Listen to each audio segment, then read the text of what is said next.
अगर आप real Christian हैं, अपने आप को प्रार्थना में दे दीजिए। सवाल हैं आपके मन में बहुत से, जीसस के पास जाइए, घुटनों पे आइए, जाइए रूम में और उससे बात कीजिए। वो आपके सवालों से नाराज होने वाला नहीं है।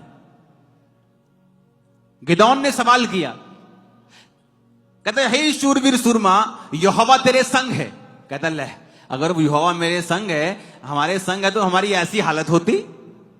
सवाल जवाब करना गलत नहीं है। मूसा परमेश्वर के पास जाके बोलता है कि प्रभु तूने मुझे उनके पास भेजा। अब राजा ने कहा है पराली भी तुम लाओगे, पुआल भी तुम लाओगे, ईंटें भी ज्यादा बनाओगे, तूने उनका कुछ छुटकारा नहीं किया। क्यों ऐसा किया? वो भी सवाल करता है। ये अलग प्रकार के सवाल हैं। ये उस तरह के सवाल हैं कि मैं तेरे घर का मेंबर हूं, मैं तेरा ही बेटा हूं, मर जाऊंगा लेकिन यहां से हटने वाला नहीं हूं। फिर आप जब सवाल करते हैं, आपके मन में बैकस्लाइड जाने का कोई कारण, कोई प्लान नहीं है, तो फिर आप सवाल करते हैं और आपको करना चाहिए सवाल।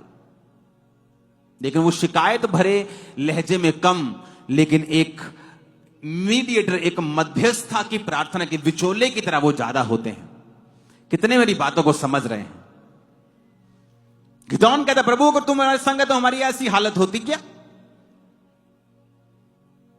जाइए अपने सवालों को परमेश्वर के सामने रखें। प्रभु ऐसा क्यों है, ऐसा क्यों है, ऐसा क्यों है? और फिर प्रार्थना करें, प्रार्थना करें, पवित्र आत्मा को कहें कि वो आपको समझाए।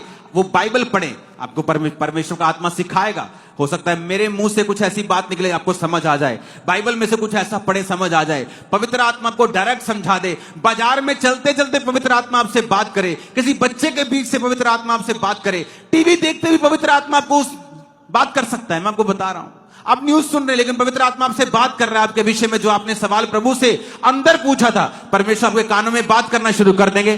करके देखें परमेश्वर के साथ।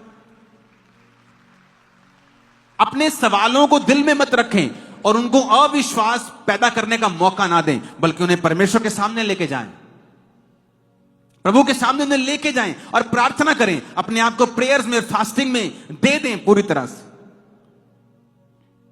बहुत से लोगों की लाइफ में काम नहीं हो रहा, प्रार्थना की कमी, सवाल हैं लेकिन प्रेयर नहीं, फास्टिंग नहीं है, कभी बोया नहीं, कभी टाइथ नहीं, कभी स्पेशल सीड नहीं, प्रेयर नहीं, फास्टिंग नहीं, चर्च के किसी काम में हिस्सा नहीं, तो आप एक एक्टिव मेंबर नहीं हैं। आप प्रभु के घर में लगाए जाते हैं, रोपे जाते हैं, वहीं बोए जाते हैं और वहीं बढ़ते हैं। अगर आप लगाए नहीं गए हैं प्रॉपर, कभी इधर कभी उधर कभी उधर, आपका कोई कुछ नहीं कर सकता।